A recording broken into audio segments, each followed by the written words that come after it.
See, if let's suppose you are having an organization, okay, you need some IPs basically. For example, you need some IPs, consider in that way. And let's suppose I am giving you 192 range. I'm providing you 192 of a range.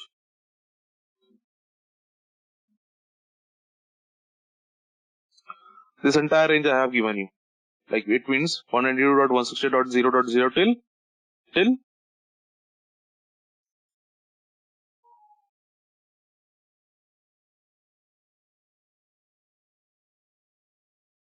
something like this. You can consider in this way.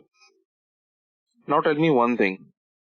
If I say you are, working, you have an organization, and you have just started. You can say it kind of a startup, and you have just hardly 10 employees, 20 employees. So you can understand that you want only 20 IPs, right? You do not need more than 20 IPs over there. But if I give you this entire range, if I'm giving you an entire range, because I'm giving you this entire subnet mask, I cannot play around with the subnet mask. This is just defined in this way. This is when we are talking about, classful IPs. This is when we are talking about classful IP. I'm telling you what was the need of this CIDR notation. So when you are working, okay, you have only 10 employees. Okay. And I have provided you the entire range now because I cannot play around with the subnet mask, this thing. I cannot edit it out.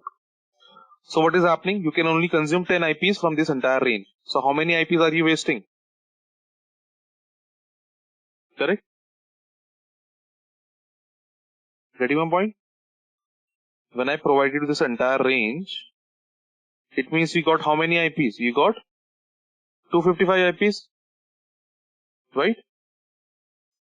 And you have only 10 employees in your organization. So are you wasting 245 IPs? This was happening earlier when we were having Classful because we were not able to play around with your subnet mask. That was the reason we introduced your classless inter-domain routing, guys. That was the reason we introduced your classless inter-domain routing.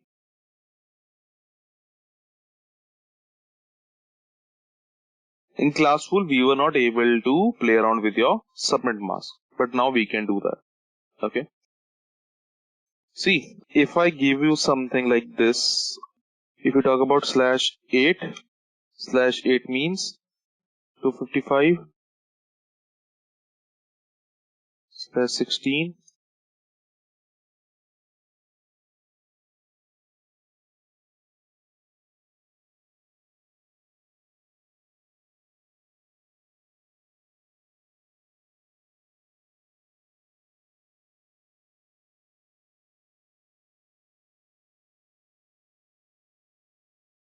I was talking about what? 255.0.0.0, correct?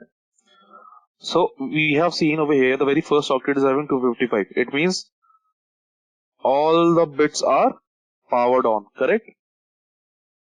All the bits are powered on, right? Because that was the only reason we were able to calculate 255. Remember above over here?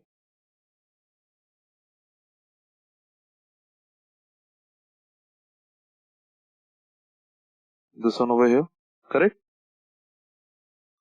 Similarly, for 255, every bit will be powered on of your first octet.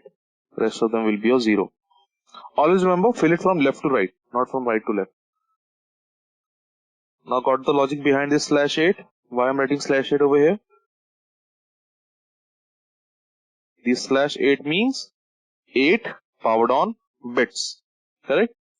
Similarly for /16, what it will be? Second octet will also filled with 111. Make sense? And for /24, third octet will also be filled with your 1111. Is that clear? So 8 plus 8, 16 for second one.